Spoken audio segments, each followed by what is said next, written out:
So I'm gonna tell you a quick little story about a little guy by the name of Boston, who ran a YouTube channel called PP Mode, who made a video back in 2021 about the Call of Duty Black Ops map Raid, and about how, among other things, the layout of the Hollywood Hills mansion in which it's set just doesn't make any goddamn sense. From the completely disconnected bedrooms and kitchens to the panic room that's so useless you'd be better off hiding on the front lawn. And that video just blew the hell up. We're talking millions of views, hundreds of thousands of likes, and international fame sent directly to the people who ripped it and re-uploaded it on Instagram and TikTok. If it wasn't already obvious, that's me. Hi, my name is Boston, and welcome to PP Mode. To this day,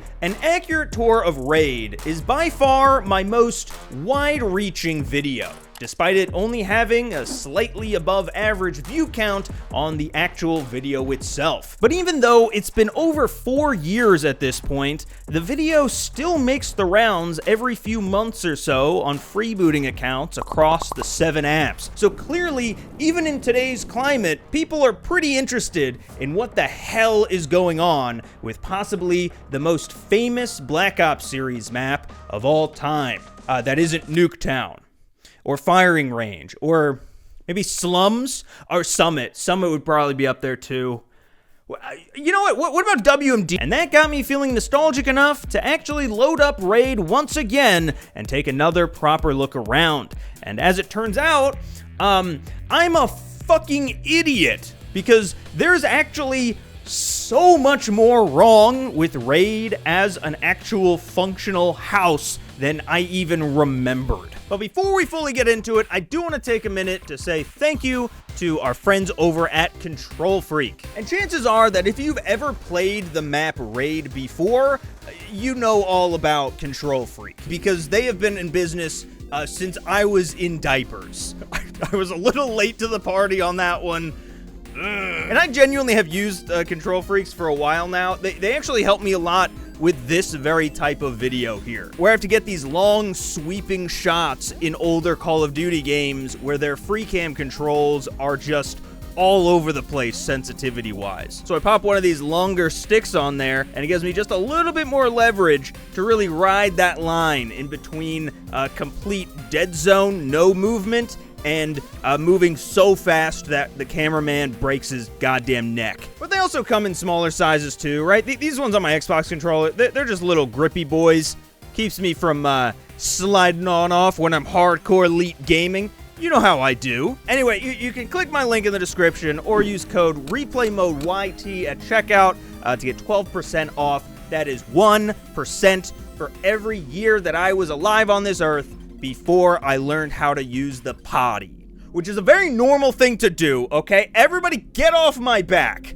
So the theory that I'm trying to prove today is that the house from Raid doesn't make any logical sense. Its layout is impossible, improbable, and not water resistant in the slightest. And the biggest and most glaring issue is that each section of the house is completely disconnected from one another. You got your kitchen over here, separate from the bedroom on the other side, kind of near but still not attached to the garage. And then you have an office over on the other side that is, I think, the entrance. And all of it is separated by never-ending courtyards, blacktop, and pool area. Which, by the way, I'm pretty sure isn't even legal in California, because I don't see a fence anywhere on the property. And one thing that I brought up before with this was how doing something as simple as laundry would be a literal chore. Having to drag your hamper across an entire acre of the compound just to get it done. Where I actually saw a lot of pushback in the comments from people saying that if you're rich enough to actually afford a house like this,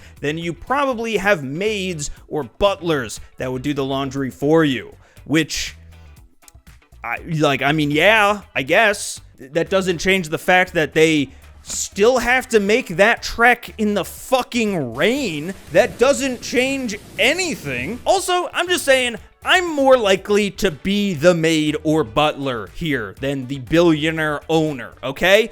Have some respect. Give me some rollerblades, maybe. Another section that I focused on a lot was the kitchen and its safe room that has a clearly breakable window in it. But one thing that I glossed over for the most part was the actual kitchen itself, which is just the worst cooking workflow I have ever seen. Like, you gotta prepare your food over here and then walk all the way across this room that's bigger than my first apartment to actually get it on the stove. And then once it's done cooking, there's nowhere to eat it because there isn't a dining room in this entire house. And I should also mention that there's a ton of completely inaccessible areas of the map that when you really look at door placements, there's just no way for those not playing a video game to even access. Like right next to the kitchen, there's this whole big chunk that at best you could say this sliding door by the pool opens to get you inside, but otherwise there's just no real way in. Or just across from that, the other chunk is completely segregated aside from 2 doors near the bedroom, both of which I'm gonna put a pin in quick and get back to, because this is not the checkmate that anyone thinks that it actually is. I should also mention that this whole upstairs area here, if you actually pop in to take a look, it doesn't even have a fake door or anything else to imply that it's actually connected to anything at all, making this, I guess, the IKEA showroom section of the villa. Like, the more that I look into it, the more that it seems like the entire house is just for show. Like, it's all just cardboard and spray paint. You know, I'm starting to think nobody actually lives here. But like I mentioned, the mansion does have some doors scattered around the premises, which are kind of like the scapegoat. The excuse is that whatever is missing from the house could very well just be behind Schrodinger's door here. A dining room, a den, a sex closet, a regular closet, a sex den, a dining closet. However, what if I told you that there was a way to find out exactly what lies behind door number 1? See, I've been using the most recent Cold War version of this map for this video simply because it's the highest res, and rest assured that it matches the original just about 1-to-1, at least when it comes to everything we've mentioned so far. However, in between those 2 games, there actually was one other instance of Raid that'll help shed a little bit of light on this mystery. I'm talking about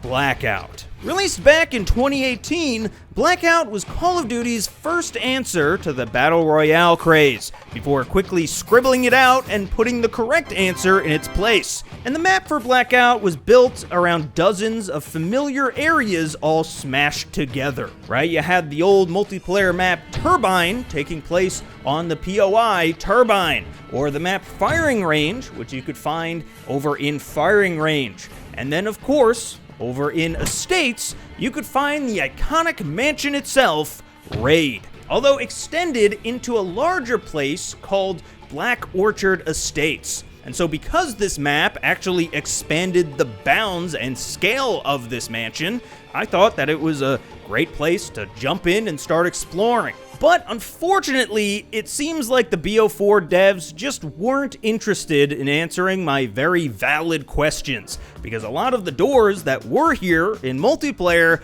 are just paved over now, except for a few exceptions, like the utility closet and maintenance rooms that are now accessible, so I can also apply for those positions at the FaZe house. But really, the only one that has any actual lore implications is the one up here by the bedroom I mentioned before, which now we know leads up to a rooftop patio and some kind of meeting room slash other patio. I'm not gonna lie, it's a little underwhelming. I was really hoping I'd open this thing and it would just I was really hoping the whole floor plan would like open up. It's genuinely not a lot. I'm sorry for getting your hopes up. But the fact that so many of these doors were just poofed out of existence only furthered the mystery and intrigue for me. Because now we know definitively that there's no way into these other big blocky sections, and that what we see is what we get. So if we take the entire house as it's laid out,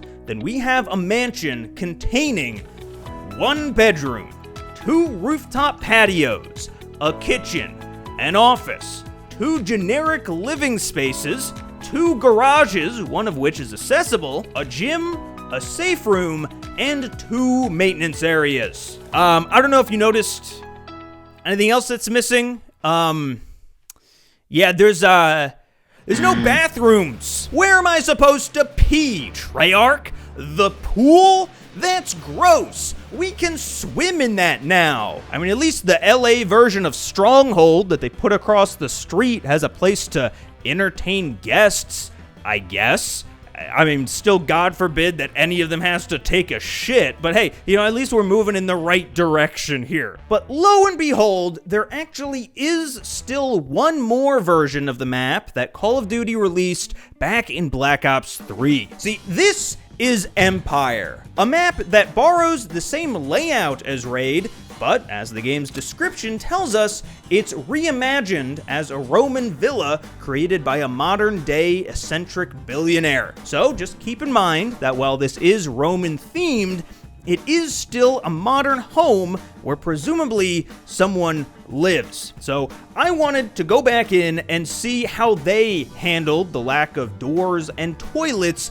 in the distant future of 2065. And I gotta say, well, obviously they didn't make any more of the place playable or anything. They did actually add some doors to those walled off sections that actually seem to check out pretty well. I mean, I can't exactly figure out how to get on top of this balcony in any obvious way, but there is at least enough doors on the ground on the inside section of the compound that we can assume that there's some hidden stairs somewhere behind them. Also, I feel like we were really sleeping on this map back in the day, because it's such a cool take on this map. Like, I love all the different changes that they made to each room while still keeping the spirit of each alive. Like how the basketball court is now a gladiatorial pit.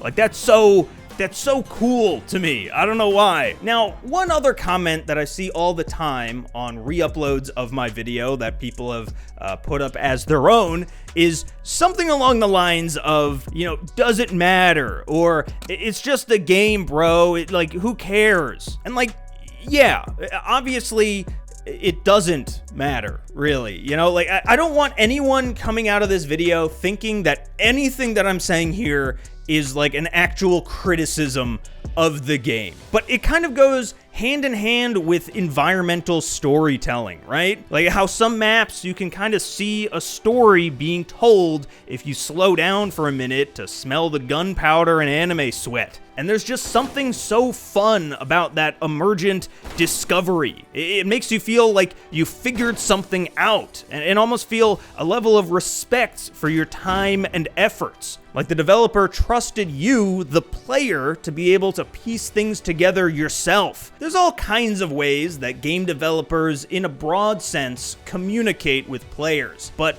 a lot of that just kind of goes through the comms department. But the maps themselves, the actual assets that they use, that's the truest form of direct communication between dev and player. Every single prop on this map was slaved over by dozens of artists trying to convey a message to the end user. And yes, sometimes that message can be as simple as, don't go here, this isn't part of the map, or hey, we're overworked as hell, so there's no time to make any new props. But sometimes there's more to that message than we really get at first. A subtext to it that you're never gonna figure out unless you look for it. So at the end of the day, does it matter that Raid's layout doesn't make sense as a real house? Does it matter that the basketball court doesn't take airballs into account, the kitchen is wildly unhygienic,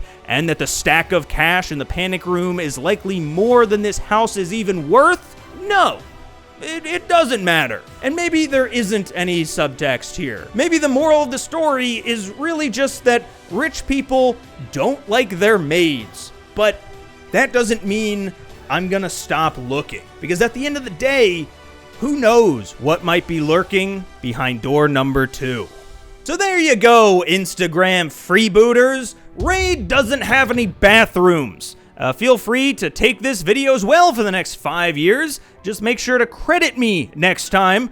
That would be great. And for everybody else, make ssure to use code REPLAYMODEYT on Kontrol Freak to get 12% off. Mother...